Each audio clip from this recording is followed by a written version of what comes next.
आओ ਗੱਲਾਂ ਬਾਤਾਂ ਦਾ ਸਿਲਸਿਲਾ ਸ਼ੁਰੂ ਕਰਦੇ ਹਾਂ। ਸੰਸਦ ਮੈਂਬਰ ਰਾਘਵ ਚੱਡਾ ਨੇ ਰਾਜ ਸਭਾ ਚ ਲਿਆਂਦਾ ਐਮਐਸਪੀ ਗਰੰਟੀ ਤੇ ਪ੍ਰਾਈਵੇਟ ਮੈਂਬਰ ਬਿੱਲ।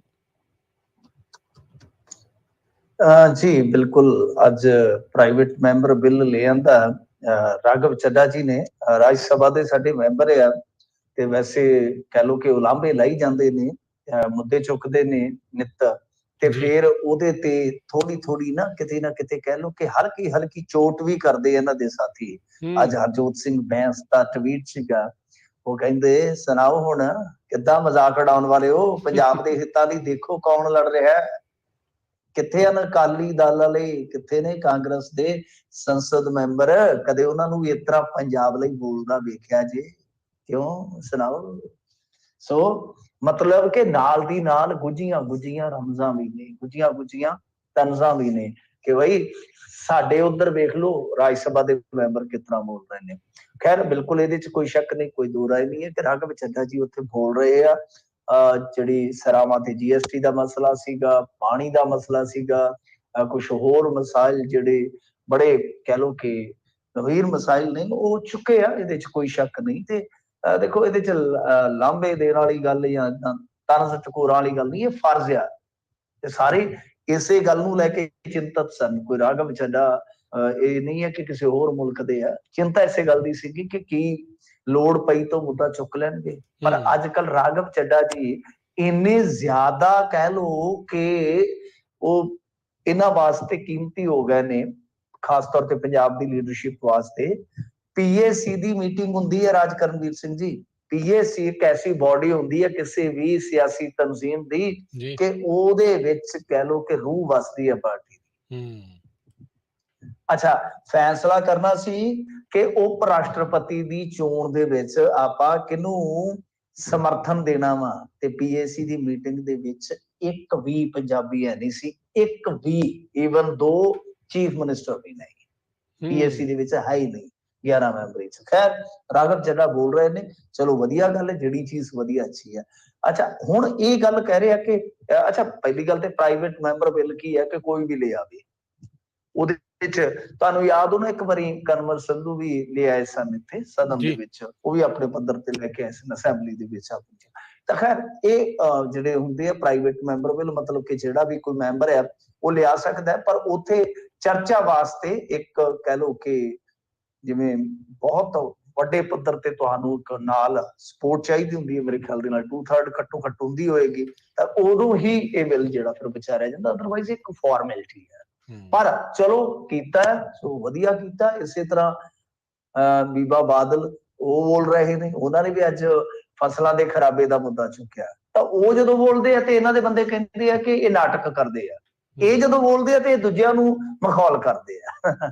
ਮਤਲਬ ਕਿ ਇਸ ਤਰ੍ਹਾਂ ਦੇ ਪੈਮਾਨੇ ਜਿਹੜੇ ਗਲਤ ਹੋ ਜਾਂਦੇ। ਪਰ ਚਲੋ ਛੱਡੋ ਵਧੀਆ ਗੱਲ ਹੈ ਜੀ ਬੋਲੀ ਚਲੋ ਪਰ ਛੱਡੋ ਨਹੀਂ ਥੋੜਾ ਪਿੱਛੇ ਚੱਲਦੇ ਆ ਜੀ। ਤਰੀਕ ਸੀਗੀ 25 ਅਕਤੂਬਰ ਸਨ ਸੀ 2020। ਇੱਕ PC ਕੀਤੀ ਜਾਂਦੀ ਹੈ ਮਿਸਟਰ ਮੀਰ ਹੇਰ ਬੰਨਿਓ ਜਿਹੜੇ ਕਿ ਇਸ ਟਾਈਮ ਵਜ਼ੀਰ ਨੇ। ਇਸ PC ਦੇ ਵਿੱਚ ਕੀ ਡਿਮਾਂਡ ਕੀਤੀ ਜਾਂਦੀ ਹੈ? ਡਿਮਾਂਡ ਇਹ ਕੀਤੀ ਜਾਂਦੀ ਹੈ ਕਿ ਨਰਿੰਦਰ ਮੋਦੀ ਨਹੀਂ ਸੁਣਦਾ ਕੈਪਟਨ ਸਾਹਿਬ ਤੁਸੀਂ ਹਰੇਕ ਫਸਲ ਨੂੰ MSP ਤੇ ਖਰੀਦਣ ਦੀ ਆਪ ਗਰੰਟੀ ਚੁੱਕੋ। ਤੁਸੀਂ ਉਸ ਟਾਈਮ ਗਲਤ ਸੀ ਜਾਂ ਤੁਸੀਂ ਇਸ ਟਾਈਮ ਗਲਤ ਹੋ ਇਹ ਆਪ ਹੀ ਨਿਰਣਾ ਕਰ ਲਓ। ਜੀ ਜੀ ਜੀ ਚਲੋ ਆਪਸੀ ਜਿਹੜੀ ਖਿੱਚੋਤਾਣ ਦੇ ਵਿੱਚ ਪੰਜਾਬ ਦੇ ਮੁੱਦੇ ਉੱਭਰ ਕੇ ਆਉਣ ਇਹੀ ਪੰਜਾਬ ਦੇ ਲੋਕਾਂ ਨੂੰ ਜਿਹੜਾ ਉਹ ਚਾਹੀਦਾ ਆ। ਚੰਗੀ ਗੱਲ ਇਹੀ ਨਹੀਂ ਪੈਮਾਨਾ ਦੇਖੋ ਨਾ ਉਸ ਟਾਈਮ ਇੱਕ ਸੂਬੇ ਦੇ ਮੁੱਖ ਮੰਤਰੀ ਨੂੰ ਕਹਿ ਰਹੇ ਸੀ ਕਿ ਤੂੰ ਖਰੀਦ MSP ਤੇ। ਅੱਜ ਸੂਬੇ 'ਚ ਸਰਕਾਰ ਹੈ ਅੱਜ ਉੱਥੇ ਕੇਂਦਰ ਨੂੰ ਕਹਿ ਰਹੇ ਨੇ ਕਿ ਤੁਸੀਂ ਖਰੀਦੋ। ਆਪ ਤੋਂ ਮੂੰਗੀ ਵੀ ਨਹੀਂ ਚੱਜ ਨਾਲ ਖਰੀਦ ਕਹਿਣਾ ਸੌਖਾ ਹੈ ਕਰਨਾ ਔਖਾ ਹੈ। ਕਰਨਾ ਔਖਾ ਹੁੰਦਾ ਬਿਲਕੁਲ। ਜਦੋਂ ਸੱਤਾ 'ਚ ਹੁੰਦੇ ਉਦੋਂ ਹੋਰ ਆ ਜਦੋਂ ਆਪੋਜੀਸ਼ਨ 'ਚ ਹੁੰਦੇ ਉਦੋਂ ਗੱਲ ਹੋਰ ਹੁੰਦੀ ਆ। ਅਗਲੀ ਮਿੰਟੋ ਜੀ ਗੱਲ ਕਰੀਏ ਵੀ ਮੂਸੇਵਾਲਾ ਦੇ ਨੇੜਲੇ ਦੀ ਕਥਿਤ ਰੇਕੀ ਨੇ ਫਿਰ ਮਾਹੌਲ ਡਰ ਵਰਗਾ ਰੰਗਿਆ। ਦੇਖੋ ਬਿਲਕੁਲ ਡਰ ਦੇ ਰੰਗ 'ਚ ਰੰਗਿਆ ਜਾਂਦਾ ਮਾਹੌਲ ਜਦੋਂ ਇਸ ਤਰ੍ਹਾਂ ਦੀ ਸੂਰਤ ਹਾਲ ਹੁੰਦੀ ਹੈ। ਤਾਂ ਖੈਰ ਇੱਕ ਥੋੜੀ ਕਹਿ ਲਓ ਕਿ CCTV ਜਿਹੜੀ ਸਾਹਮਣੇ ਆਈ ਆ ਉਹਨੇ ਵਾਕਿਆ ਉਸ ਮਾਮਲੇ ਨੂੰ ਸ਼ੱਕੀ ਕੀਤਾ। ਦੱਸਦੇ ਆ ਕਿ ਇਹ ਜਿਹੜਾ ਕੋਈ ਹੈਗਾ ਕਰੀਬੀ, ਹੁਣ ਮੈਂ ਜ਼ਿਆਦਾ ਵੈਸੇ ਤੇ ਸਾਡੇ ਜ਼ਿਲ੍ਹੇ ਦੇ ਆ, ਜ਼ਿਆਦਾ ਰੈਫਰੈਂਸ ਨਹੀਂ ਦਿਆਂਗਾ ਕਿਉਂਕਿ ਮਾਮਲਾ ਜਿਹੜਾ ਥੋੜਾ ਸੈਂਸਿਟਿਵ ਆ। ਤਾਂ ਮੁਕਤਸਰ ਦੇ ਵਿੱਚ ਰਹਿੰਦੇ ਆ, ਮੁਕਤਸਰ ਦਾ ਨੇੜਲਾ ਪਿੰਡ ਆ ਇਹਨਾਂ ਦਾ। ਵੈਸੇ ਇਹਨਾਂ ਤੇ ਪਹਿਲਾਂ ਵੀ ਹਮਲਾ ਹੋ ਚੁੱਕਾ ਵਾ, ਮਤਲਬ ਕਿ ਫਾਇਰਿੰਗ ਵਗੈਰਾ ਹੋਈ ਆ, ਜਿੰਨੀ ਕੁ ਮੈਨੂੰ ਲੋਕਲ ਬੰਦੇ ਨੇ ਦੱਸਿਆ। ਤਾਂ ਉਸ ਤੋਂ ਬਾਅਦ ਇਹਨਾਂ ਨੂੰ ਸਿਕਿਉਰਿਟੀ ਮਿਲੀ ਹੋਈ ਆ, ਵੈਸੇ ਸੀਸੀਟੀਵੀ ਕੈਮਰੇ ਵਗੈਰਾ ਸਾਰਾ ਕੁਛ ਹੈ ਜਿਹੜੇ ਉਹ ਲੱਗੇ ਹੋਏ ਨੇ। ਪਰ ਇੱਥੇ ਇਹਦੇ ਵਿੱਚ ਯਾਨੀ ਜਿਹੜੀ ਫੁਟੇਜ ਹੁਣ ਮਤਲਬ ਸਾਹਮਣੇ ਆਈ ਹੈ ਸੀਸੀਟੀਵੀ ਦੀ, ਉਹਦੇ ਚ ਇੱਕ ਬੰਦਾ ਜਿਹੜਾ ਕਥਿਤ ਤੌਰ ਤੇ ਰੁਮਾਲ ਬੰਨ ਕੇ ਮੂੰਹ ਤੇ, ਉਹ ਸ਼ੱਕੀ ਹਾਲਤ ਦੇ ਵਿੱਚ ਮਸ਼ਕੂਕ ਗਤੀਵਿਧੀਆਂ ਕਰਦਾ ਜਿਹੜਾ ਉਹ ਨਜ਼ਰ ਆਉਂਦਾ ਹੈ। ਤਾਂ ਇਹ ਮਾਮਲਾ ਜਿਹੜਾ ਉਹ ਇਸ ਕਰਕੇ ਜ਼ਿਆਦਾ ਥੋੜਾ ਗੰਭੀਰ ਹੋ ਜਾਂਦਾ ਕਿਉਂਕਿ ਇੱਕ ਤੇ ਇਹ ਹੈ ਕਿ ਧਮਕੀਆਂ ਆ ਰਹੀਆਂ ਨੇ, ਕਹਿੰਦੇ ਆ ਕਿ ਧਮਕੀਆਂ ਲਗਾਤਾਰ ਮਿਲ ਰਹੀਆਂ ਨੇ। ਦੂਜੀ ਗੱਲ ਇਹ ਆ ਕਿ ਇਹ ਉਹ ਬੰਦੇ ਆ ਜਿਨ੍ਹਾਂ ਦਾ ਜ਼ਿਕਰ ਇੱਕ ਇੰਟਰਵਿਊ ਜਿਹੜੀ ਹੋਈ ਸੀ ਜਿਹਦੇ ਚ ਕਥਿਤ ਤੌਰ ਤੇ ਗੋਲਡੀ ਬਰਾੜ ਜ਼ਿਕਰ ਕਰਦਾ ਹੈ ਕਿ ਸਾਨੂੰ ਇੰਨੇ ਪੈਸਿਆਂ ਦੀ ਆਫਰ ਹੋਈ ਸੀ ਰਾਜੀਨਾਮੇ ਵਾਸਤੇ ਤੇ ਫਲਾਣੇ ਪਿੰਡ ਦੇ ਮੁੰਡਿਆਂ ਨੂੰ ਪੁੱਛ ਲਓ ਉਹ ਵਿੱਚ ਪਏ ਸੀਗੇ। ਇਹ ਉਹ ਮਾਮਲਾ ਹੈ। ਸੋ ਤਾਂ ਕਰਕੇ ਥੋੜਾ ਜਿਹਾ ਕਿਉਂਕਿ ਸੰਵੇਦਨਸ਼ੀਲ ਮਸਲਾ, ਅਸੀਂ ਪਿੰਡ ਤੋਂ ਗੁਰੇਜ਼ ਕਰਾਂਗੇ, ਅਸੀਂ ਜਿੱਥੇ ਮਤਲਬ ਕਿ ਮਸ਼ਕੂਕ ਗਤੀਵਿਧੀ ਹੋਈ ਹੈ ਉਸ ਮੁਹੱਲੇ ਨੂੰ ਜਾਂ ਉਸ ਇਲਾਕੇ ਨੂੰ ਰਿਵੀਲ ਕਰਨ ਤੋਂ ਗੁਰੇਜ਼ ਕਰਾਂਗੇ। ਪਰ ਇਹ ਮਸਲਾ ਜਿਹੜਾ ਉਹ ਇੱਕ ਵਾਰੀ ਫੇਰ ਉਭਰਿਆ ਇਸ ਕਰਕੇ ਕਿਉਂਕਿ ਇਹ ਬਹੁਤ ਜ਼ਿਆਦਾ ਮੁੰਡੇ ਨਜ਼ਦੀਕ ਰਹੇ ਨੇ ਸਿੱਧੂ ਮੂਸੇਵਾਲੇ ਦੇ। ਤਾਂ ਹੁਣ ਦੇਖਣਾ ਹੋਏਗਾ ਕਿਉਂਕਿ ਇਹਨਾਂ ਦੇ ਪਿਤਾ ਨੂੰ ਵੀ ਥ੍ਰੈਟ ਕੀਤਾ ਗਿਆ ਸੀ ਮੇਰੇ ਖਿਆਲ ਦੇ ਨਾਲ, ਇੰਟਰਨੈਟ ਤੇ ਕਿਸੇ ਨੇ ਕੋਈ ਧਮਕੀ ਭਰਿਆ ਪੋਸਟ ਪਾਇਆ ਸੀ ਜਾਂ ਕਮੈਂਟ ਕੀਤਾ ਸੀ, ਮੈਨੂੰ ਯਾਦ ਨਹੀਂ ਹੈ। ਪਰ ਦੂਜੇ ਪਾਸੇ ਦੇਖੀ ਵਾਲੀ ਇਸ ਤਰ੍ਹਾਂ ਦੀ ਘਟਨਾ ਵਾਕਈ ਇੱਕ ਤਰ੍ਹਾਂ ਨਾਲ ਕਹਿ ਲਓ ਕਿ ਚਿੰਤਾਜਨਕ ਮਾਹੌਲ ਬਣਾਉਂਦੀ ਹੈ। ਜੀ ਜੀ ਬਿਲਕੁਲ। ਪੀਏ ਤੇ ਰਿਸ਼ਵਤ ਮੰਗਣ ਦੇ ਇਲਜ਼ਾਮਾਂ ਮਗਰੋਂ ਵਿਧਾਇਕ ਕੁਲਜੀਤ ਰੰਧਾਵਾ ਨੇ ਦਿੱਤਾ ਸਪਸ਼ਟੀਕਰਨ। ਹਾਂਜੀ, ਸਪਸ਼ਟੀਕਰਨ ਹੀ ਦਿੱਤਾ ਜਾ ਸਕਦਾ ਹੈ ਹੁਣ ਤਾਂ। ਖੈਰ ਸਪਸ਼ਟੀ ਵੀ ਕਰ ਦਿੱਤਾ ਤੇ ਕਰਨ ਵੀ ਕਰ ਦਿੱਤਾ, ਤਾਂ ਸਪਸ਼ਟੀਕਰਨ ਕਰ ਦਿੱਤਾ ਇਹਨਾਂ ਨੇ। ਇਹ ਕਹਿੰਦੇ ਆ ਕਿ ਵੇਖੋ ਗੱਲ ਇਹ ਆ ਕਿ ਆਹ ਲਿਖਤੀ ਬਿਆਨ ਥਾਣੇਦਾਰ ਨੇ ਕਬੂਲ ਕੀਤਾ ਆ ਕਿ ਉਹ ਤੋਂ ਕਿਸੇ ਨੇ ਕਦੇ ਕੋਈ ਪੈਸਾ ਨਹੀਂ ਮੰਗਿਆ ਤੇ ਨਾ ਉਹ ਵਿਧਾਇਕ ਨੂੰ ਮਿਲੇ ਆ। ਥਾਣੇਦਾਰ ਨੇ ਦੱਸਿਆ ਕਿ ਉਸਨੂੰ ਨਾ ਹੀ ਕਿਸੇ ਦਾ ਫੋਨ ਆਇਆ ਹੀ ਤੇ ਨਾ ਹੀ ਉਹ ਕਿਸੇ ਨੀਤਨ ਨਾਂ ਦੇ ਵਿਅਕਤੀ ਨੂੰ ਜਾਣਦਾ ਹੈ। ਤੇ ਰੰਧਾਵਾ ਸਾਹਿਬ ਨੇ ਵੀਡੀਓ ਬਣਾਉਣ ਵਾਲੇ ਸ਼ਖਸ ਨੂੰ ਨਾਲੇ ਮਾਨਸਿਕ ਰੋਗੀ ਦੱਸਿਆ। ਵੈਸੇ ਵੀਡੀਓ ਨਹੀਂ ਹੈ, ਇਹ ਆਡੀਓ ਰਿਕਾਰਡਿੰਗ ਹੋਈ ਆ। ਮਤਲਬ ਕਿ ਥਾਣੇਦਾਰ ਜਿਹਦਾ ਤਬਾਦਲਾ ਕਰ ਦਿੱਤਾ ਗਿਆ ਬਲਟਾਣਾ ਚੌਂਕੀ ਤੋਂ ਜ਼ੀਰਕਪੁਰ ਥਾਣੇ ਦਾ, ਤਾਂ ਉਹ ਦੋ ਬੰਦੇ ਗੱਲਬਾਤ ਕਰਦੇ ਜਿਹਦੇ ਚ ਜਿਹਨੂੰ ਮਾਨਸਿਕ ਰੋਗੀ ਕਹਿ ਰਹੇ ਆ ਉਹ ਇਹਨਾਂ ਦਾ ਆਮ ਆਦਮੀ ਪਾਰਟੀ ਦਾ ਲੀਡਰ ਹੋਣ ਦਾ ਦਾਅਵਾ ਕਰਦਾ ਹੈ ਤੇ ਕਹਿੰਦੇ ਕਿ ਮਾਨਸਿਕ ਰੋਗੀ ਆ। ਉਹਦੇ ਚ ਥਾਣੇਦਾਰ ਕਹਿੰਦਾ ਕਿ ਯਾਰ ਮੈਂ ਤੋਂ ਇਹਨਾਂ ਨੇ ਲੱਖ ਰੁਪਇਆ ਮੰਗਿਆ ਸੀਗਾ, ਮੈਂ ਨਹੀਂ ਦੇ ਸਕਿਆ ਤੇ ਮੈਂ ਕਿਹਾ ਕਾਹਦਾ ਦੇਵਾਂ ਤੇ ਮੇਰਾ ਤਬਾਦਲਾ ਕਰ ਦਿੱਤਾ। ਸੋ ਇੱਥੋਂ ਇਹ ਰੌਲਾ ਪਿਆ ਸੀਗਾ। ਤੇ ਨਾਲ ਉਹਨਾਂ ਨੇ ਕਿਹਾ ਰੰਧਾਵਾ ਸਾਹਿਬ ਨੇ ਕਿ ਜੇ ਕੋਈ ਗਲਤ ਕੰਮ ਕਰਦਾ ਆ ਤੇ ਉਹਨੂੰ ਬਖਸ਼ਿਆ ਨਹੀਂ ਜਾਣਾ ਚਾਹੀਦਾ ਤੇ ਬਖਸ਼ਿਆ ਜਾਵੇਗਾ ਵੀ ਨਹੀਂ, ਚਾਹੇ ਉਹ ਪਾਰਟੀ ਵਰਕਰ ਹੀ ਕਿਉਂ ਨਾ ਹੋਵੇ ਜਾਂ ਉਹਨਾਂ ਦੇ ਪਰਿਵਾਰ ਦਾ ਕੋਈ ਮੈਂਬਰ ਹੀ ਕਿਉਂ ਨਾ ਹੋਵੇ। ਤੇ ਨਾਲ ਹੀ ਉਹਨਾਂ ਨੇ ਕਿਹਾ ਕਿ ਨਿਤਿਨ ਨਾਂ ਦਾ ਕੋਈ ਵੀ ਵਿਅਕਤੀ ਉਹਨਾਂ ਦਾ ਪੀਏ ਕਦੇ ਰਿਹਾ ਹੀ ਨਹੀਂ। ਸੋ ਇਹ ਇਹਨਾਂ ਨੇ ਗੱਲ ਜਿਹੜੀ ਆ ਉਹ ਸਪਸ਼ਟੀਕਰਨ ਦੇ ਤੌਰ ਤੇ ਇਸ ਤਰ੍ਹਾਂ ਵਿਖਾ ਦਿੱਤੀ ਆ। ਖੈਰ ਗੱਲ ਇਹ ਆ ਕਿ ਚਲੋ ਹੁਣ ਇਹ ਜਿੱਦਾਂ ਕਹਿ ਰਹੇ ਨੇ, ਵੈਸੇ ਤੇ ਇਹ ਆਂਦੇ ਪਏ ਨੇ ਕਿ ਫਲਾਣਾ ਬੰਦਾ ਮਾਨਸਿਕ ਰੋਗੀ ਹੈ। ਕੀ ਇੱਕ ਥਾਣੇ ਦਾ ਇੰਚਾਰਜ, ਹੁਣ ਪਹਿਲੀ ਗੱਲ ਤੇ ਇਹ ਆ ਕਿ ਇਹ ਜਿਹੜੀ ਆਡੀਓ ਜੇ ਗਲਤ ਆ ਤੇ ਥਾਣੇਦਾਰ ਵੀ ਪਰਚਾ ਕਿਉਂ ਨਹੀਂ ਕੱਟਦਾ ਉਹਦੇ ਤੇ? ਉਹ ਮੌਕੇ ਦਾ ਥਾਣੇਦਾਰ ਆ ਜਿਹਦੇ ਨਾਮ ਤੇ ਆਡੀਓ ਜਿਹੜੀ ਵਾਇਰਲ ਹੋਈ ਆ, ਥਾਣੇਦਾਰ ਪਰਚਾ ਕਿਉਂ ਨਹੀਂ ਕਟਵਾ ਰਿਹਾ ਕਿ ਭਾਈ ਮੇਰਾ ਨਾਮ ਲੈ ਕੇ ਤੂੰ ਫਰਜ਼ੀ ਆਡੀਓ ਜਿਹੜੀ ਆ ਉਹ ਜਾਰੀ ਕਰ ਦਿੱਤੀ ਆ। ਤੇ ਜੇ ਤੂੰ ਪਰਚਾ ਨਹੀਂ ਕਟਵਾ ਰਿਹਾ ਥਾਣੇਦਾਰਾ ਤੇ ਹੁਣ ਤੂੰ ਉਧਰ ਲਿਖ ਕੇ ਦੇਈ ਬੈਠਾ ਤੇ ਫਿਰ ਵੀ ਕਹਾਣੀ ਜਿਹੜੀ ਆ ਉਹ ਕਿਤੇ ਨਾ ਕਿਤੇ ਗੁੰਝਲਦਾਰ ਹੋ ਜਾਂਦੀ ਆ। ਹੁਣ ਜੇ ਕੋਈ ਇਸ ਤਰ੍ਹਾਂ ਦਾ ਮਾਨਸਿਕ ਰੋਗੀ ਆ, ਉਹ ਮਾਨਸਿਕ ਰੋਗੀ ਮੈਨੂੰ ਲੱਗਦਾ ਕਿ 100 ਸਿਆਣਿਆਂ ਤੋਂ ਵੀ ਸਿਆਣਾ ਹੋਣਾ ਹੈ ਜਿਨਨੇ ਇਹ ਸਾਰੀ ਰਿਕਾਰਡਿੰਗ ਕਰਕੇ ਤੇ ਇਹਨਾਂ ਦੀ ਐਂਟੀ ਕਰਪਸ਼ਨ ਹੈਲਪਲਾਈਨ ਤੇ ਘੱਲ ਦਿੱਤੀ ਆ। ਜੇ ਕੋਈ ਬੰਦਾ ਫਰਜ਼ੀਵਾੜਾ ਕਰੇਗਾ ਤੇ ਫਿਰ ਉਹ ਐਡਾ ਰਿਸਕ ਕਿਉਂ ਲਏਗਾ ਆਪਣੇ ਆਪ ਹੀ ਫਸਣ ਦਾ? ਸੋ ਗੱਲ ਇਹ ਆ ਕਿ ਇਸ ਮਾਮਲੇ 'ਚ ਇਹ ਲੀਪਾਪੋਚੀ ਨਹੀਂ ਹੋਣੀ ਚਾਹੀਦੀ। ਇਹ ਬਥੇਰੀਆਂ ਉਤਲੀਆਂ ਇਟਲੀਆਂ ਮਾਰਦੇ ਆ। ਮੈਂ ਇਹ ਨਹੀਂ ਕਹਿੰਦਾ ਕਿ ਕੌਣ ਸੱਚਾ ਹੈ ਕੌਣ ਝੂਠਾ ਹੈ, ਪਰ ਘੱਟੋ ਘੱਟ ਤੁਹਾਡਾ ਪੈਮਾਨਾ ਇੱਥੇ ਜ਼ੀਰੋ ਟੋਲਰੈਂਸ ਵਾਲਾ ਲਾਗੂ ਤੇ ਹੋਣਾ ਚਾਹੀਦਾ ਨਾ ਕਿ ਵਿਧਾਇਕ ਤੋਂ ਤਲਬੀ ਹੋਣੀ ਚਾਹੀਦੀ ਹੈ, ਜਵਾਬ ਤਲਬੀ ਹੋਣੀ ਚਾਹੀਦੀ ਹੈ ਕਿ ਹਾਂ ਭਾਈ ਇਹ ਕਿਸ ਤਰ੍ਹਾਂ ਕਿਸ ਬਣਾ ਤੇ ਕਹਿੰਦਾ ਹੈ, ਆਡੀਓ ਝੂਠੀ ਹੈ, ਇਹਦੀ ਜਾਂਚ ਪੜਤਾਲ ਦੀ ਹੋਣੀ ਚਾਹੀਦੀ ਹੈ। ਆਡੀਓ ਦੇ ਆਧਾਰ ਤੇ ਜੇ ਇੱਕ ਮਿਨਿਸਟਰ ਦਾ ਅਸਤੀਫਾ ਹੋ ਸਕਦਾ, ਹਾਲਾਂਕਿ ਬਾਅਦ ਦੇ ਵਿੱਚ ਉਹ ਲਤੀਫਾ ਹੋ ਗਿਆ ਕਿਉਂਕਿ ਉਹ ਪਾਰਟੀ 'ਚ ਮਤਲਬ ਕਿ ਬੈਠੇ ਨਜ਼ਰ ਆਏ, ਤੁਹਾਨੂੰ ਪਤਾ ਹੀ ਹੈ ਮੀਟਿੰਗ ਦੇ ਵਿੱਚ। ਤੇ ਚਲੋ ਪਰ ਘੱਟੋ ਘੱਟ ਇੱਥੇ ਪੈਮਾਨਾ ਤੇ ਕਰੋ ਨਾ ਕਿ ਹਾਂ ਭਾਈ ਅਸੀਂ ਇਨਵੈਸਟੀਗੇਸ਼ਨ ਕਰਾਵਾਂਗੇ ਪਹਿਲਾਂ ਇਸ ਮਾਮਲੇ ਦੀ, ਫਿਰ ਦੇਖਾਂਗੇ ਕਿ ਕੌਣ ਸੱਚਾ ਕੌਣ ਝੂਠਾ ਆ। ਜੀ ਜੀ। ਅਗਲੀ ਗੱਲ ਕਰੀਏ, ਲੋਕਾਂ ਨੇ ਆਮ ਆਦਮੀ ਪਾਰਟੀ ਤੇ ਭਰੋਸਾ ਕਰਕੇ ਆਪਣਾ ਫਰਜ਼ ਨਿਭਾਇਆ, ਹੁਣ ਸਾਡੀ ਵਾਰੀ ਹੈ, ਭਗਵੰਤ ਮਾਨ ਹੁਣਾਂ ਦਾ ਬਿਆਨ। ਕਿਤੇ ਲੋਕਾਂ ਨੂੰ ਨਾ ਕਹਿ ਦਿਓ ਕਿ ਸਾਡੀ ਵਾਰੀ ਰੰਗ ਮੁੱਕਿਆ, ਲੋਕ ਕਹਿਣਗੇ ਹੋਲੀ ਗੈਰਾਂ ਨਾਲ ਖੇਡੀ ਤੋਂ ਬਥੇਰੀ। ਹੁਣ ਬਈ ਲੋਕਾਂ ਦੀ ਜੇ ਵਾਰੀ ਹੈ ਨਾ ਤੇ ਤੁਹਾਡੀ ਵਾਰੀ ਹੈ ਕਿ ਤੁਸੀਂ ਦੇਣਾ ਆ ਲੋਕਾਂ ਨੇ, ਮਤਲਬ ਕਿ ਜੋ ਤੁਸੀਂ ਵਧੀਆ ਨੀਤੀਆਂ ਲਿਆਓਗੇ ਉਹਨਾਂ ਦੇ ਫਲ ਲੈਣੇ ਆ। ਤਾਂ ਇਹ ਠੀਕ ਹੈ ਕਿ ਬਸ ਉਹ ਛੇਤੀ ਛੇਤੀ ਤੇ ਨਹੀਂ ਕੀਤਾ ਜਾ ਸਕਦਾ, ਪਰ ਜਿਹੜਾ ਤੁਹਾਡਾ ਇਸ ਵੇਲੇ ਕਹਿ ਲਓ ਕਿ ਚੱਲਣ ਦਾ ਰੰਗ ਢੰਗ ਆ, ਇਹ ਥੋੜਾ ਜਿਹਾ ਲੋਕਾਂ ਨੂੰ ਅਜੀਬ ਲੱਗਦਾ ਹੈ। ਤਾਂ ਖੈਰ ਚਲੋ ਇਹਨਾਂ ਨੇ ਇੱਕ ਵਧੀਆ ਗੱਲ ਕੀਤੀ ਹੈ, ਭੁੱਲੇ ਨਹੀਂ, ਲੋਕਾਂ ਨੂੰ ਯਾਦ ਰੱਖਦੇ ਨੇ ਕਿ ਲੋਕਾਂ ਨੇ ਫਰਜ਼ ਨਿਭਾ ਦਿੱਤਾ, ਸਾਡੀ ਵਾਰੀ ਹੈ। ਤੇ ਦੇਖਦੇ ਹਾਂ ਹੁਣ ਇਹ ਜਿਹੜੀ ਫਰਜ਼ ਨਿਆਸ਼ੀ ਹੈ ਉਹ ਕਿਸ ਤਰ੍ਹਾਂ ਕੀਤੀ ਜਾਂਦੀ ਹੈ। ਖੈਰ ਇਹ ਅੱਜ ਆਏ ਹੋਏ ਸਨ ਮਸਤੂਆਣਾ, ਜਿਹੜਾ ਇਹਨਾਂ ਦਾ ਆਪਣਾ ਇਲਾਕਾ ਹੈ ਕਹਿ ਲਓ, ਮਸਤੂਆਣਾ ਸਾਹਿਬ। ਉੱਥੇ ਇਹਨਾਂ ਨੇ ਮੈਡੀਕਲ ਕਾਲਜ ਦਾ ਨੀਂਹ ਪੱਥਰ ਰੱਖਿਆ ਵਾ। ਪਰ ਗੱਲ ਕੀ ਹੈ ਕਿ ਪਤਾ ਨਹੀਂ ਕਿਉਂ ਮੈਨੂੰ ਇਉਂ ਲੱਗਦਾ ਕਿ ਮਾਨ ਸਾਹਿਬ ਹਾਲੇ ਵੀ ਉਸ ਚੀਜ਼ ਚੋਂ ਨਹੀਂ ਨਿਕਲ ਰਹੇ। ਉਹੀ ਘਸੇ ਪਿੱਟੇ ਡਾਇਲੋਗ, 25 ਸਾਲਾਂ ਤੱਕ ਰਾਜ ਕਰਨ ਵਾਲੇ ਕਿੱਥੇ ਗਏ। ਸੁਖਬੀਰ ਕਹਿੰਦਾ ਕਿ ਮੈਂ ਢਾਂਚਾ ਭੰਗ ਕਰ ਦਿੱਤਾ, ਮੈਂ ਕਿਹਾ ਢਾਂਚਾ ਤੇਰਾ ਹੈ ਹੀ ਕਿੱਥੇ। ਇਦਾਂ ਦੀਆਂ ਗੱਲਾਂ, ਮਤਲਬ ਕਿ ਹੁਣ ਉਹਨਾਂ ਨੂੰ ਇਹਨਾਂ ਚੀਜ਼ਾਂ ਚੋਂ ਬਾਹਰ ਨਿਕਲਣਾ ਚਾਹੀਦਾ ਹੈ। ਉਹ ਹਾਲੇ ਵੀ ਕਾਂਗਰਸ ਫੋਬੀਆ, ਅਕਾਲੀ ਫੋਬੀਆ ਇਹਦੇ ਤੋਂ ਪੀੜਤ ਨੇ ਕਿ ਇਹਨਾਂ ਨੇ ਐ ਕਰ ਦਿੱਤਾ, ਇਹਨਾਂ ਨੇ ਐ ਕਰ ਦਿੱਤਾ। ਨਰਿੰਦਰ ਮੋਦੀ ਵਾਲਾ ਪੈਟਰਨ ਨਹੀਂ ਚੱਲਣਾ ਚਾਹੀਦਾ। ਉਹਨਾਂ ਨੇ ਜੋ ਕੀਤਾ ਸੋ ਕੀਤਾ, ਲੋਕਾਂ ਨੇ ਉਹਨਾਂ ਦਾ ਇਲਾਜ ਕਰ ਦਿੱਤਾ, ਤੁਹਾਨੂੰ ਉਹਨਾਂ ਨੇ ਫਤਵਾ ਦੇ ਕੇ ਇੰਨੇ ਜੋਗਾ ਕਰ ਦਿੱਤਾ ਕਿ ਸਤੌਜ ਤੋਂ ਚੰਡੀਗੜ੍ਹ ਤੱਕ ਦਾ ਸਫ਼ਰ ਤੁਸੀਂ ਤੈਅ ਕੀਤਾ।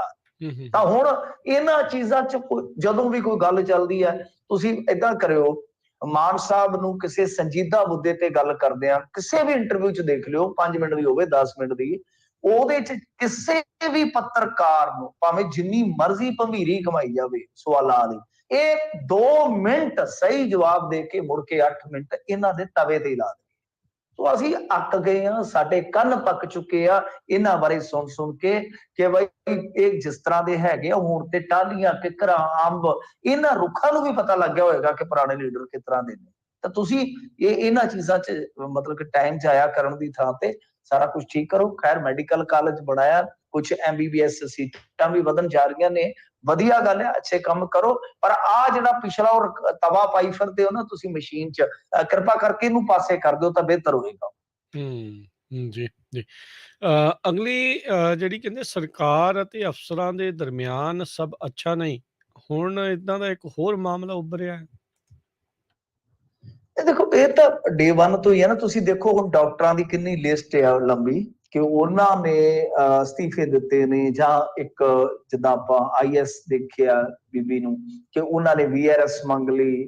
ਹੋਰ ਵੀ ਕਈ ਅਫਸਰ ਇਸ ਤਰ੍ਹਾਂ ਦੇ ਹੈਗੇ ਆ ਜਿਨ੍ਹਾਂ ਨੂੰ ਲਾਂਭੇ ਕੀਤਾ ਗਿਆ, ਬਥੇਰਾ ਕੁਛ ਆ ਮਤਲਬ ਕਿ।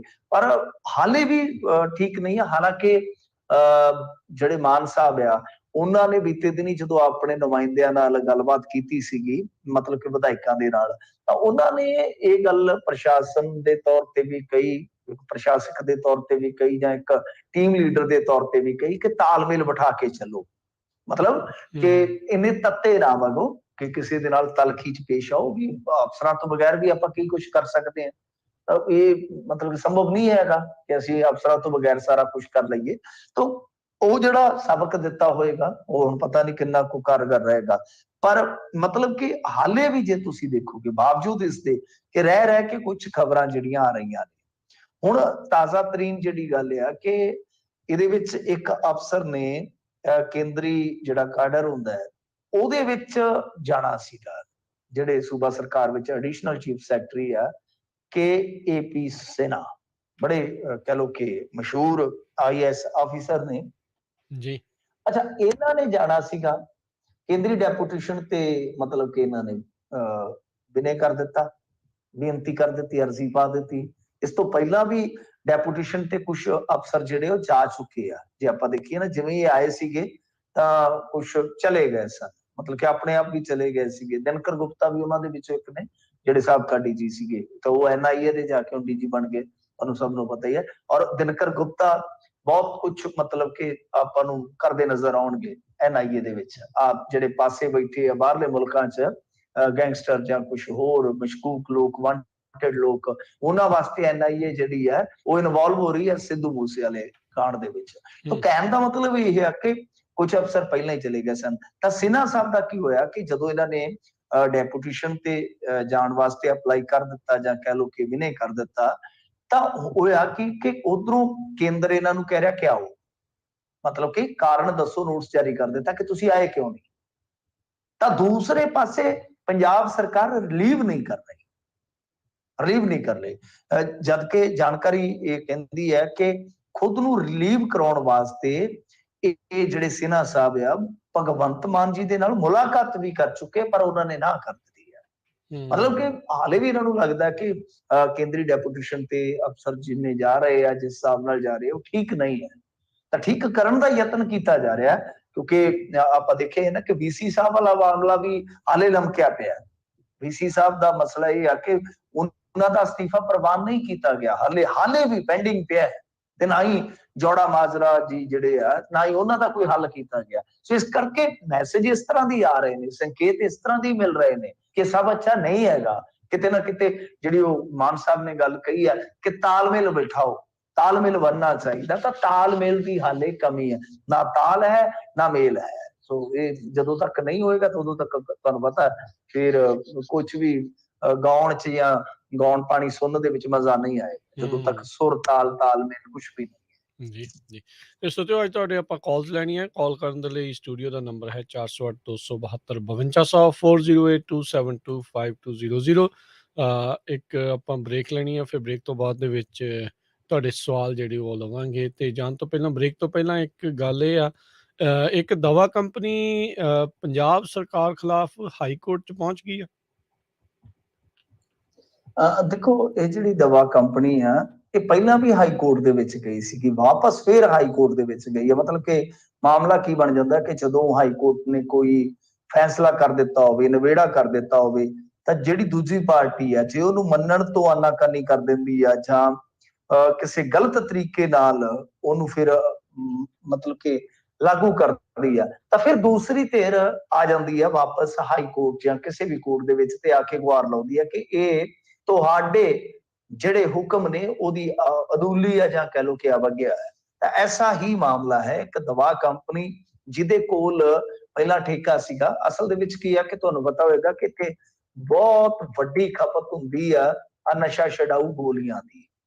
ਸੋ ਇਹ ਗੋਲੀਆਂ ਦੀ ਜਿਹੜੀ ਸਪਲਾਈ ਕਰਨ ਵਾਲੀ ਕੰਪਨੀ ਸੀਗੀ, ਇਹਨਾਂ ਨੇ ਮਤਲਬ ਕਿ ਨਾ ਤਾਂ ਟੈਂਡਰ ਰੱਦ ਕੀਤਾ, ਨਾ ਹੀ ਇਹਨਾਂ ਦਾ ਕੋਈ ਠੇਕਾ ਖਤਮ ਕੀਤਾ, ਨਾ ਨਵਾਂ ਟੈਂਡਰ ਦਿੱਤਾ। ਤਾਂ ਇਹਨਾਂ ਨੇ ਕੀ ਕੀਤਾ ਕਿ ਮਤਲਬ ਕਿ ਹੁਣ ਜੇ ਆਪਾਂ ਦੇਖੀਏ ਤਾਜ਼ਾ ਪਹਿਲੀਆਂ ਤਾਂ ਗੱਲਾਂ ਜਿਹੜੀਆਂ ਛੱਡੋ ਖਹਿੜਾ ਪੰਜਾਬ ਸਰਕਾਰ ਦੇ ਵਿੱਚ, ਤੁਹਾਨੂੰ ਪਤਾ ਹੁਣ ਮਾਰਚ ਤੋਂ ਬਾਅਦ ਤਬਦੀਲੀ ਹੋ ਗਈ, ਸੱਤਾ ਦਾ ਸਟੀਅਰਿੰਗ ਕਿਸੇ ਹੋਰ ਕੋਲ ਆ ਗਿਆ। ਤਾਂ ਪੰਜਾਬ ਸਰਕਾਰ ਨੇ ਹਾਈ ਕੋਰਟ ਦੇ ਵਿੱਚ ਇਹ ਕਿਹਾ ਕਿ ਇਸ ਟੈਂਡਰ ਪ੍ਰਕਿਰਿਆ ਨੂੰ ਵਾਪਸ ਲੈ ਰਹੀ ਹੈ, ਮਤਲਬ ਕਿ ਟੈਂਡਰ ਪ੍ਰਕਿਰਿਆ ਨੂੰ ਵਾਪਸ ਲੈ ਰਹੀ ਹੈ। ਜਿਸ ਤੋਂ ਬਾਅਦ ਮਤਲਬ ਕਿ ਹਾਈ ਕੋਰਟ ਨੇ ਨਿਬੇੜਾ ਕਰ ਦਿੱਤਾ ਉਸ ਟਾਈਮ ਕਿ ਜਿਹੜੀ ਟੈਂਡਰ ਪ੍ਰਕਿਰਿਆ, ਕਿਉਂਕਿ ਉਹਦੇ ਕੋਲ ਠੇਕਾ ਸੀ, ਇਹਨਾਂ ਨੇ ਕਿਹਾ ਕਿ ਅਸੀਂ ਟੈਂਡਰ ਨਵੇਂ ਸਿਰੇ ਦੇਵਾਂਗੇ। ਉਹ ਕੋਰਟ ਗਏ, ਇਹਨਾਂ ਨੇ ਆਖਿਆ ਕਿ ਨਹੀਂ, ਟੈਂਡਰ ਪ੍ਰਕਿਰਿਆ ਅਸੀਂ ਵਾਪਸ ਲੈ ਰਹੇ ਹਾਂ। ਹੋਇਆ ਕਿ ਇਸ ਤੋਂ ਬਾਅਦ ਹਾਈ ਕੋਰਟ ਨੇ ਪਟੀਸ਼ਨ ਦਾ ਜਦੋਂ ਨਿਬੇੜਾ ਕਰ ਦਿੱਤਾ, ਸਰਕਾਰ ਨੇ ਮੁੜ ਨਵੇਂ ਸਿਰੇ ਤੋਂ ਟੈਂਡਰ ਕੱਢ ਦਿੱਤੇ, ਤੇ ਜਿਹੜੀ ਉਹ ਕੰਪਨੀ ਸੀ ਨਾ ਉਹਨੂੰ ਮਤਲਬ ਕਿ ਇਹਨਾਂ ਨੇ ਪੁੱਛਿਆ ਦੱਸਿਆ, ਤੇ ਨਾ ਹੀ ਉਹਨੂੰ ਕਹਿ ਲਓ ਕਿ ਫਾਰਗ ਕੀਤਾ ਠੇਕਾ ਖਤਮ ਕਰਕੇ। ਸੋ ਉਹ ਕੰਪਨੀ ਦੁਬਾਰਾ ਉੱਥੇ ਚਲੇ ਗਈ ਆ। ਸੋ ਇਹ ਜਿਹੜੀ ਮਤਲਬ ਕਿ ਗੇਮ ਹੈ ਨਾ, ਅਸਲ ਦੇ ਵਿੱਚ ਇਹ ਬਹੁਤ ਵੱਡੀ ਹੈ। ਵੈਸੇ ਤੁਹਾਡੀ ਜਾਣਕਾਰੀ ਲਈ ਮੈਂ ਦੱਸ ਦੇਵਾਂ ਜੀ, ਨਸ਼ਾ ਛਡਾਊ ਕੇਂਦਰਾਂ ਦੇ ਵਿੱਚ ਜਿਹੜੀਆਂ ਗੋਲੀਆਂ ਸਪਲਾਈ ਹੁੰਦੀਆਂ, ਬੁਫਰੀਨੋਰਫਿਨ ਜਿਹਨਾਂ ਨੂੰ ਕਹਿੰਦੇ ਨੇ, ਇਹਦਾ ਇੱਕ ਸਕੈਮ ਹੋਇਆ ਸੀਗਾ। ਜੇ ਮੈਂ ਤੁਹਾਨੂੰ ਰਕਮ ਦੱਸਾਂ ਨਾ, ਤੁਸੀਂ ਹੈਰਾਨ ਹੋ ਜਾਓਗੇ ਕਿ ਸ਼ਾਇਦ ਉਸ ਦਾ ਇੰਨਾ ਰੌਲਾ ਪੈਣਾ ਚਾਹੀਦਾ ਸੀਗਾ ਕਿ ਬੱਚੇ ਨੂੰ ਪਤਾ ਲੱਗਦਾ, ਪਰ ਉਹ ਮੈਨੂੰ ਲੱਗਦਾ ਚੁਣਿੰਦਾ ਬੰਦੇ ਹੋਣੇ ਆ ਪੰਜਾਬ 'ਚ ਜਿਨ੍ਹਾਂ ਨੂੰ ਪਤਾ ਹੈ। 250 ਕਰੋੜ ਦਾ ਕਰੀਬ ਉਹ ਘਪਲਾ ਸੀਗਾ, 250 ਕਰੋੜ ਦਾ। ਹੂੰ, ਤੇ ਉਹਦੇ ਚ 2 ਆਫੀਸ਼ੀਅਲੀ ਕਮੇਟੀਆਂ ਬਣੀਆਂ ਨੇ ਅਮਰਿੰਦਰ ਸਰਕਾਰ ਦੇ ਵਿੱਚ, ਪਰ ਉਹ ਹੂੰ, ਗਲਤ ਅਨਪੱਤਰ ਨਹੀਂ ਲੱਗੀ। ਸੋ ਇਹ ਬੜੀ ਵੱਡੀ ਗੇਮ ਹੈ। ਸੋ ਇਸ ਗੇਮ ਦੀ ਤਾਂ ਹੀ ਲੜਾਈ ਵੱਡੀ, ਉਹ ਕਹਿੰਦੇ ਨਾ ਕਿ ਜਿੰਨੇ ਸਿਰ ਵੱਡੇ ਤੇ ਉਹਨੀਆਂ ਸਿਰਾਂ ਦੀਆਂ ਪੀੜਾਂ ਵੱਡੀਆਂ। ਸੋ ਇਹ ਮਾਮਲਾ ਕੁਝ ਇਸ ਤਰ੍ਹਾਂ ਦਾ, ਇਸੇ ਕਰਕੇ ਕੰਪਨੀਆਂ ਦੀ ਕਹਿ ਲਓ ਕਿ ਜਦੋਜਹਿਦ ਆ, ਸਰਕਾਰਾਂ ਦੇ ਵਿੱਚ ਬੈਠੇ ਬੰਦੇ ਜਾਂ ਅਫਸਰਸ਼ਾਹੀ ਦੇ ਵਿੱਚ ਬੈਠੇ ਬੰਦੇ, ਫਿਰ ਤੁਹਾਨੂੰ ਪਤਾ ਹੀ ਆ ਜਿਸ ਤਰ੍ਹਾਂ ਫੇਵਰ ਕਰਦੇ ਆ ਜਾਂ ਜੋੜ ਤੋੜ ਲਾਉਂਦੇ ਆ। ਸੋ ਇਸ ਸਰਕਾਰ ਨੇ ਸ਼ਾਇਦ ਯਤਨ ਕੀਤਾ ਕਿ ਨਵੇਂ ਸਿਰੇ ਤੋਂ ਕੰਮ ਹੋ ਜਾਵੇ, ਪਰ ਜਿਹੜੇ ਪੁਰਾਣੇ ਹੁਣ ਮਤਲਬ ਕਿ ਸਾਖ ਸਹੇੜੇ ਆ, ਉਹ ਏਡੀ ਛੇਤੀ ਟੁੱਟਦੇ ਥੋੜੀ ਨਾ। ਜੀ, ਜੀ।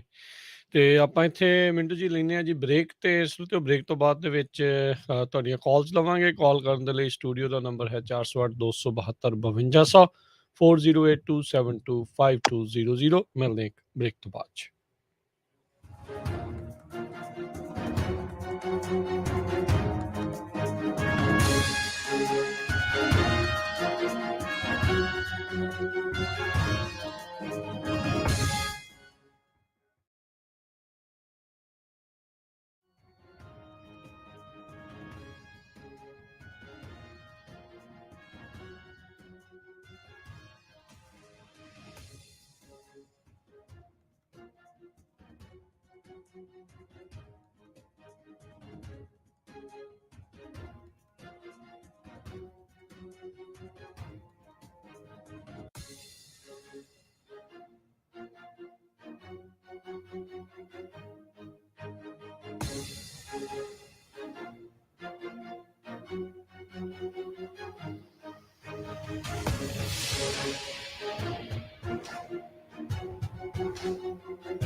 ਪੰਜਾਬੀ ਰੇਡੀਓ USA ਸੁਣ ਰਹੇ ਸਾਰੇ ਸਰੋਤਿਆਂ ਨੂੰ ਇੱਕ ਵਾਰੀ ਫੇਰ ਨਿੱਘੀ ਜੀ ਆਇਆਂ ਨੂੰ ਸਭ ਦਾ ਸਵਾਗਤ ਹੈ। ਮਿੰਟੂ ਜੀ ਸਵਾਗਤ ਹੈ ਇੱਕ ਵਾਰੀ ਫੇਰ। ਸਤਿ ਸ਼੍ਰੀ ਅਕਾਲ ਜੀ।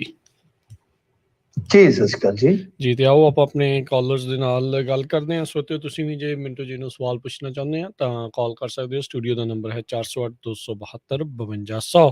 ਜਸਪੀਰ ਸਿੰਘ ਜੀ ਜੁੜੇ ਨੇ ਆਪਣੇ ਨਾਲ। ਸਤਿ ਸ਼੍ਰੀ ਅਕਾਲ ਜੀ, ਸਵਾਗਤ ਹੈ। ਹਾਂਜੀ, ਸਤਿ ਸ਼੍ਰੀ ਅਕਾਲ ਸਾਰੇ ਭਰਾਵਾਂ ਨੂੰ। ਸਤਿ ਸ਼੍ਰੀ ਅਕਾਲ ਜੀ।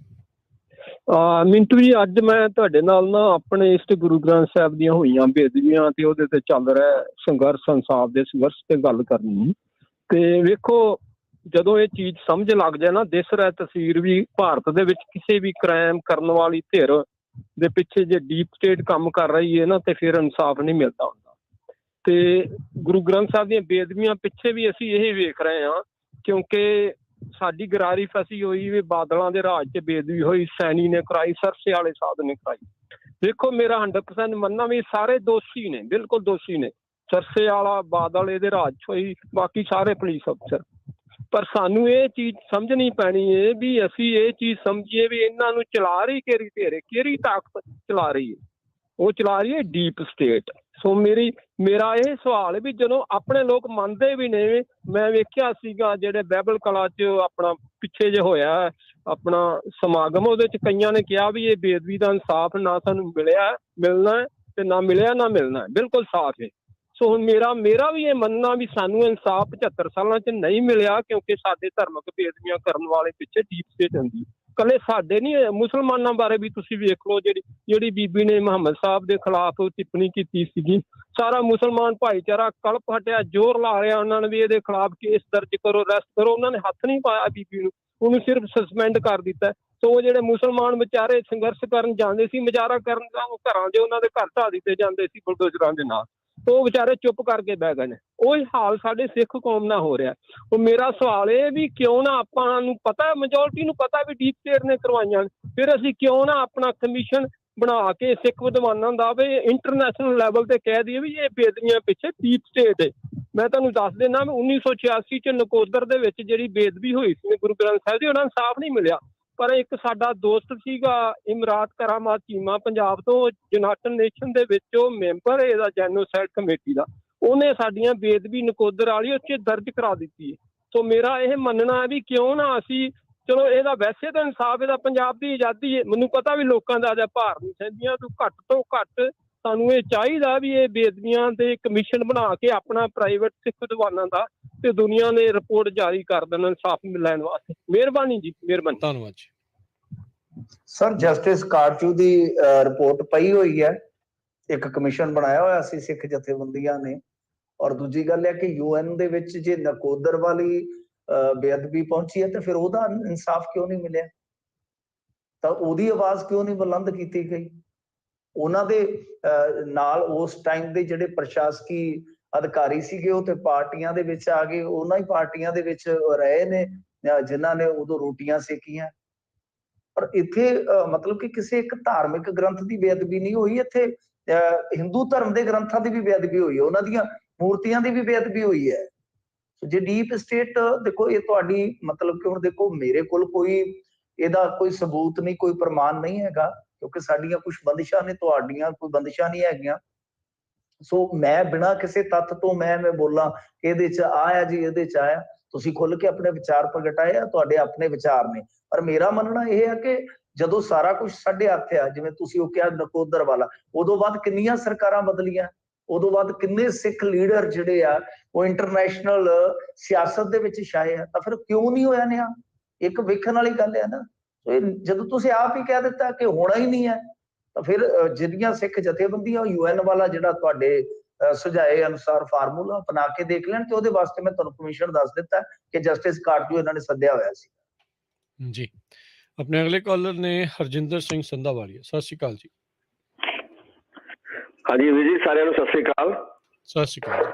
ਸਤਿ ਸ਼੍ਰੀ ਅਕਾਲ। ਹਾਂ ਹਾਂ ਮਿੰਟੂ ਜੀ, ਮੇਰਾ ਇਹ ਕੁਐਸਚਨ ਹੈ ਵੀ ਜਿਹੜਾ ਵੀਸੀ ਸਾਹਿਬ ਨੇ ਰਿਜ਼ਾਈਨ ਕੀਤਾ ਹੈ, ਇੱਕ ਤੇ ਬੜਾ ਹੇਸਟੀ ਜਿਹਾ ਸਟੈਪ ਹੈ ਨਾ, ਵੀ ਜਦੋਂ ਤੁਹਾਨੂੰ ਕੋਈ ਕੁਐਸਚਨ ਕਰਦਾ ਕੋਈ ਸੀਨੀਅਰ ਬੰਦਾ ਤੇ ਤੁਸੀਂ ਇਹੋ ਹੀ ਇੱਕ ਵੈਪਨ ਰੱਖਿਆ ਹੋਇਆ ਵੀ ਅਸੀਂ ਰਿਜ਼ਾਈਨ ਕਰ ਲਾਂਗੇ ਨਾ, ਜਾਂ ਵੀ ਆਪਣੇ ਨਾਲ ਹੋਰ ਸਹਿਮਤੀ ਲੈ ਲਾਂਗੇ ਵੀ ਮੈਂ ਇੰਨਾ ਕੰਮ ਕੀਤਾ ਤੇ ਮੈਂ ਰਿਜ਼ਾਈਨ ਕਰ ਦਿੰਦਾ, ਵੀ ਚਲੋ ਕੰਟਰੋਵਰਸੀ 'ਚ ਆ ਜਾਂਦਾ। ਤੇ ਮੇਰਾ ਇਹ ਕਹਿਣਾ ਜੀ, ਉਹ ਤੁਹਾਨੂੰ ਪਤਾ ਹੈ ਜੀ ਕਿ ਉਹਦੇ ਰੈਜ਼ੀਗਨੇਸ਼ਨ ਵਿੱਚ ਉਹਨੇ ਕੌਜ਼ ਕੀ ਲਿਖਿਆ, ਤੇ ਜੇ ਉਹ ਤੁਹਾਨੂੰ ਪਤਾ ਹੋਵੇ ਤੇ ਪਲੀਜ਼ ਸ਼ੇਅਰ ਕਰੋ, ਕਿਉਂਕਿ ਉਹ ਜੇ ਗਿਲਟੀ ਨਹੀਂ ਹੈ ਤੇ ਉਹ 'ਚੋਂ ਪਤਾ ਲੱਗ ਜਾਏਗਾ ਕਿ ਕੀ ਉਹਦੇ ਕੋਲ ਕਲੌਜ਼ ਲਿਖਿਆ ਹੈ। ਬਾਕੀ ਉਹਨੂੰ ਚਾਹੀਦਾ ਸੀ ਕਿ ਆਪਣੇ ਮਿਸਟਰ ਸਾਹਿਬ ਨੂੰ ਦੱਸਦਾ ਜੀ ਆ ਮੇਰੇ ਐਫਰਟਸ ਰਹੇ ਆ ਇਸ ਯੂਨੀਵਰਸਿਟੀ ਨੂੰ ਇੰਪਰੂਵ ਕਰਨ ਦੇ, ਤੇ ਆ ਸਾਨੂੰ ਕੋਈ ਇਹਦੇ ਤੇ ਕਿਸੇ ਨੇ ਬਾਂਹ ਨਹੀਂ ਫੜਾਈ ਹੈਗੀ, ਮੈਂ ਇੰਨੀ ਵਾਰ ਉੱਥੇ ਗਿਆ ਵਾਂ ਜਾਂ ਚਿੱਠੀਆਂ ਲਿਖੀਆਂ ਵਾ, ਜਾਂ ਆ ਸਾਡਾ ਬੰਦਾ ਉੱਥੇ ਲਾਇਸੈਂਸ ਆਫਿਸਰ ਜਾ ਕੇ ਉੱਥੇ ਬੈਠਾ ਰਿਹਾ। ਜੇ ਤੁਹਾਡਾ ਮੈਡੀਕਲ ਇੱਕ ਜਿਹੜੀ ਸਾਡਾ, ਮੈਂ ਵੀ ਕੋਈ ਕਾਫੀ ਹੈਵੀ ਟੈਕਸ ਪੇਅਰ ਹੈ ਜੀ, ਸਿਲਵਰ ਕੈਟਾਗਰੀ ਦਾ ਵਾ ਇੰਡੀਅਨ ਟੈਕਸ ਪੇਅਰ, ਤੇ ਸਾਨੂੰ ਪੁੱਛਣਾ ਚਾਹੀਦਾ ਨਾ ਵੀ ਇਹ ਪੈਸਾ ਜਿਹੜਾ ਟੈਕਸ ਮਨੀ ਕਿੱਥੇ ਜਾਂਦਾ। ਇਹ ਵਾਈਟ ਐਲੀਫੈਂਟ ਹੈਗਾ ਜੀ, light them go home if they want to, and not this one.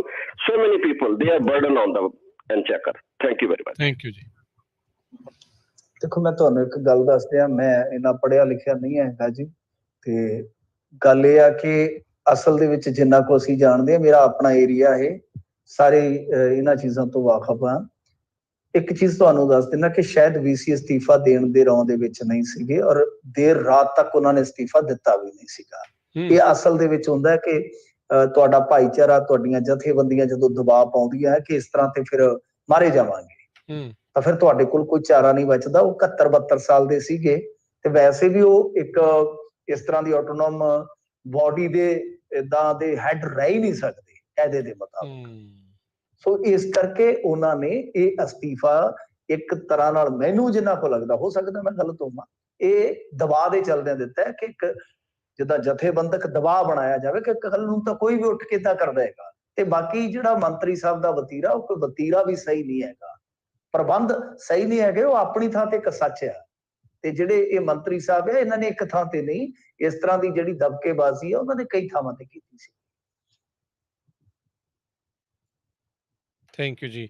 ਅਗਲੇ ਕਾਲਰ ਨੇ ਜੋਗਾ ਸਿੰਘ ਜੀ। ਹਾਂਜੀ, ਸਤਿ ਸ਼੍ਰੀ ਅਕਾਲ ਰਾਮ ਸਿੰਘ, ਸਤਿ ਸ਼੍ਰੀ ਅਕਾਲ ਮੈਨੂੰ, ਸਤਿ ਸ਼੍ਰੀ ਅਕਾਲ। ਮੇਰਾ ਸਵਾਲ ਇਹ ਹੈ ਕਿ ਵੀ ਸਰਕਾਰ ਨੇ ਬੜੀਆਂ ਪਾਲਿਸੀਆਂ ਬਣਾਈਆਂ, ਸਭ ਕੁਝ ਤੈਅ ਕੀਤਾ ਜੀ, ਮੈਂ ਸਾਰਿਆਂ ਛੱਡ ਕੇ ਜਿਹੜੀ ਸ਼ਰਾਬੜੀ ਪਾਲਿਸੀ ਆ ਇਹ ਸਾਰੇ ਤੇ ਕਿੱਥੇ ਤੇ ਕਾਮਯਾਬ ਹੋਈ ਹੈ ਜੀ? ਕਿਹੜੀ ਪਾਲਿਸੀ? ਐਕਸਾਈਜ਼ ਦੀ? ਐਕਸਾਈਜ਼ ਪਾਲਿਸੀ ਜਿਹੜੀ ਸਰਕਾਰ ਹੈ ਜੀ, ਬੜਾ ਰੌਲਾ ਪਾਉਂਦੇ ਰਹੇ, ਇਹਨਾਂ ਨੇ ਬਣਾ ਲਈ ਆ ਮਿੰਟੂ ਜੀ ਨਵੀਂ ਐਕਸਾਈਜ਼ ਪਾਲਿਸੀ?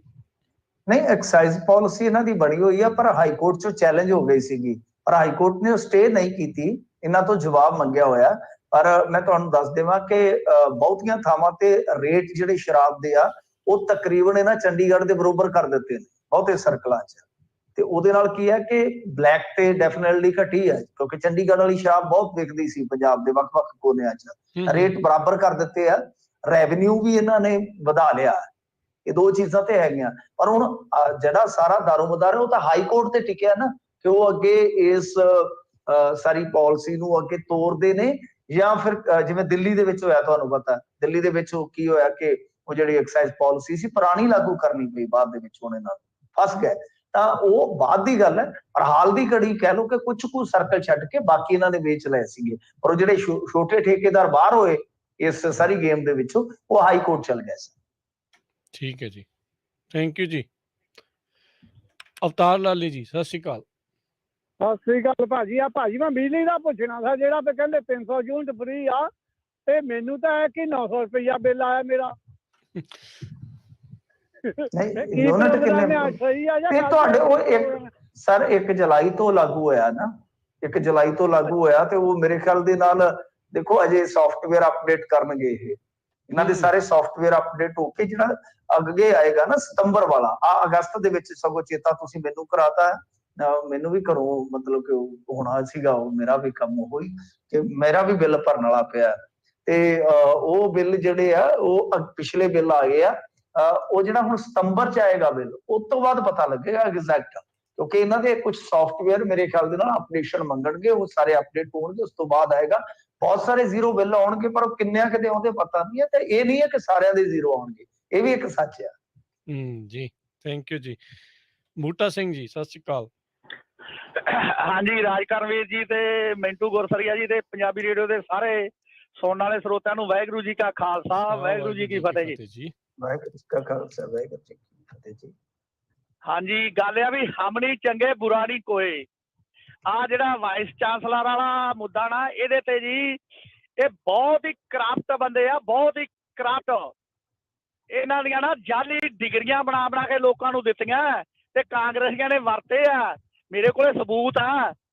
ਤੇ ਬਾਕੀ ਇਹਨਾਂ ਦਾ ਮੈਡੀਕਲ ਦੀਆਂ ਜਿਹੜੀਆਂ ਦਵਾਈਆਂ ਉਹਨਾਂ ਦੇ ਵਿੱਚ ਕਮਿਸ਼ਨਾਂ ਦੇ ਆਪਦੇ ਪਰਚੀਆਂ ਦਿੰਦੇ ਉੱਥੋਂ ਫੇਰ ਦਵਾਉਂਦੇ ਆ ਤੇ ਨਹੀਂ ਦੂਜੇ ਨੂੰ ਕਿਸੇ ਨੂੰ ਗੱਲ ਨਹੀਂ ਕਰਨ ਦਿੰਦੇ। ਅਸੀਂ ਗਏ ਪਿਛਲੇ ਸਾਲ ਤੇ ਉਦੋਂ ਬਣਾਉਣਾ ਸੀਗਾ ਆਧਾਰ ਕਾਰਡ ਤੇ ਅਸੀਂ ਇਹਨਾਂ ਦੀਆਂ ਮਿਹਨਤਾਂ ਕੀਤੀਆਂ ਤੇ ਕਿਸੇ ਨੇ ਨਾਲੇ ਸਾਡੇ ਕੋਲ ਸਾਰੇ ਪ੍ਰੂਫ ਸੀ ਤੇ ਸਾਨੂੰ ਆਂਦੇ ਅਸੀਂ ਕਿਹਾ ਵੀ ਜੀ ਆਪਣੇ ਇੱਥੇ ਰਿਵਾਜ ਜਿਹਾ ਚੱਲਿਆ ਪਿਆ ਵੀ MLA ਤੋਂ ਕਾਲ ਕਰਾਈਏ ਤਾਂ ਫੇਰ ਕੰਮ ਹੁੰਦੇ ਆ ਤੇ ਸਾਨੂੰ ਪੁੱਠਾ ਬੋਲੇ ਅੱਗੇ ਆਂਦੇ ਤੁਸੀਂ ਸਾਨੂੰ ਥ੍ਰੈਟ ਕਰਦੇ ਅਸੀਂ ਪੁਲਿਸ ਨੂੰ ਕਾਲ ਕਰ ਦਿਆਂਗੇ। ਇਹੋ ਜਿਹੇ ਬੰਦੇ ਆ ਕਰਪਟ ਪੂਰੇ ਰੱਜ ਕੇ ਵਾਈਸ ਚਾਂਸਲਰ।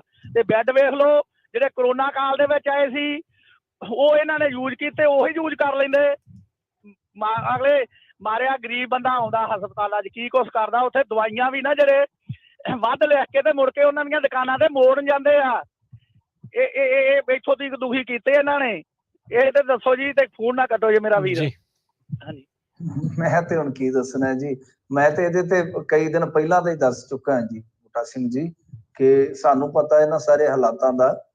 ਚਲੋ ਗੱਲ ਇਹ ਆ ਕਿ ਤੁਹਾਡੇ ਕੋਲ ਸਬੂਤ ਹੋ ਸਕਦੇ ਆ ਕਿਸੇ ਕਰਪਸ਼ਨ ਦੇ ਜਾਂ ਕਿਸੇ ਦੀ ਹੇਰਾਫੇਰੀ ਦੇ, ਪਰ ਓਵਰਆਲ ਇੱਥੇ ਮੁਜ਼ਾਹਰੇ ਹੋਏ ਨੇ VC ਦੇ ਖਿਲਾਫ, ਭਰਤੀਆਂ ਦੀਆਂ ਇੱਥੇ ਬੇਨਿਯਮੀਆਂ ਦਾ ਕਿੱਸਾ ਨਿਕਲਿਆ, ਚਿੱਠਾ ਨਿਕਲਿਆ, ਉਹ ਸਾਰੀਆਂ ਚੀਜ਼ਾਂ ਔਨ ਰਿਕਾਰਡ ਨੇ।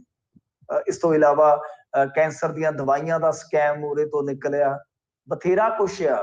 ਹੁਣ ਜਿਨ੍ਹਾਂ ਨੂੰ ਨਹੀਂ ਪਤਾ, ਤੁਹਾਨੂੰ ਪਤਾ ਹੈ, ਜਿਨ੍ਹਾਂ ਨੂੰ ਨਹੀਂ ਪਤਾ ਉਹਨਾਂ ਨੂੰ ਇਉਂ ਲੱਗਦਾ ਹੈ ਕਿ ਅਸੀਂ ਆਮ ਆਦਮੀ ਪਾਰਟੀ ਦੇ ਵਿਰੋਧ ਦੇ ਵਿੱਚ ਜਾਣਾ ਹੈ। ਸਾਡਾ ਇੱਕ ਮੰਤਵ ਹੈ ਕਿ ਇਹ ਸਰਕਾਰ ਜਿਹੜੀ ਹੈ ਗਲਤ ਕਰ ਰਹੀ ਹੈ।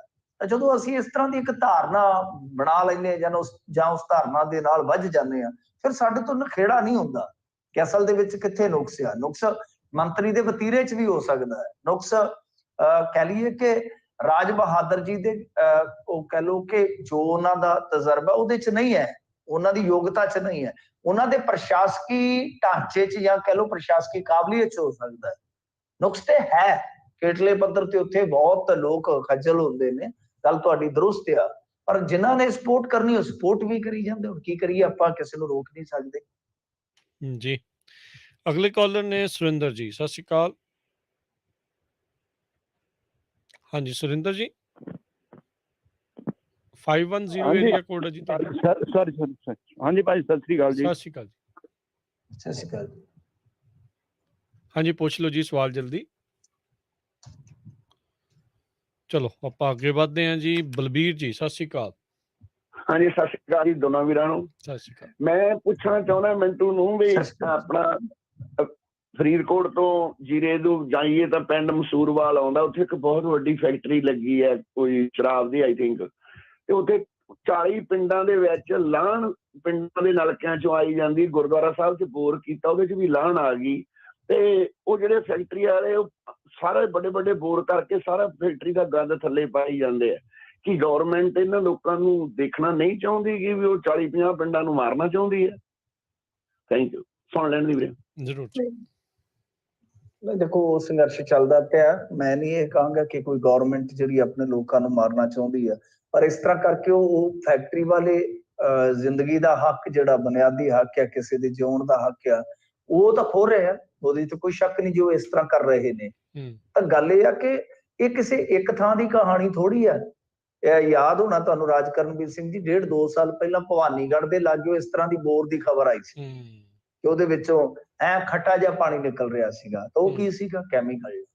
ਤਾਂ ਗੱਲ ਇਹ ਆ ਕਿ ਜਦੋਂ ਸਾਡੀ ਅਫਸਰਸ਼ਾਹੀ ਨਖਿੱਧ, ਜਦੋਂ ਸਾਡੇ ਹਾਕਮ ਨਖਿੱਧ, ਤਾਂ ਜਦੋਂ ਅਸੀਂ ਮਤਲਬ ਕਿ ਅਵੇਅਰ ਨਹੀਂ ਇਹਨਾਂ ਚੀਜ਼ਾਂ ਬਾਰੇ, ਤਾਂ ਫਿਰ ਇਹ ਸਾਰਾ ਕੁਛ ਹੁੰਦਾ।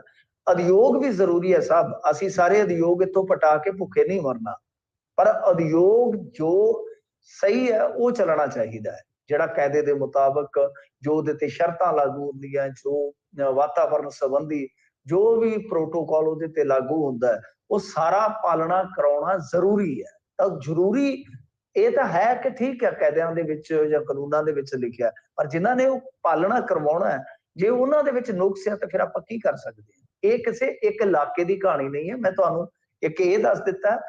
ਇਸ ਤੋਂ ਇਲਾਵਾ ਹੋਰ ਤੁਹਾਨੂੰ ਇੱਕ ਦੱਸ ਦੇਣਾ, ਜੰਡਿਆਲੇ ਦੇ ਲਾਗੇ ਇੱਕ ਕਾਂਗਰਸੀਏ ਦੀ ਸ਼ਰਾਬ ਦੀ ਫੈਕਟਰੀ ਹੈ, ਜਿਹਦੇ ਬਾਰੇ ਇੱਕ ਬੰਦੇ ਨੇ, ਉਹ ਪੱਤਰਕਾਰ ਸਾਡਾ ਭਰਾ ਸੀਗਾ, ਉਹਨੇ ਬੜੀ ਜਦੋਜਹਿਦ ਕੀਤੀ, ਉਹਦੇ ਤੇ ਹਮਲਾ ਤੱਕ ਵੀ ਹੋਇਆ।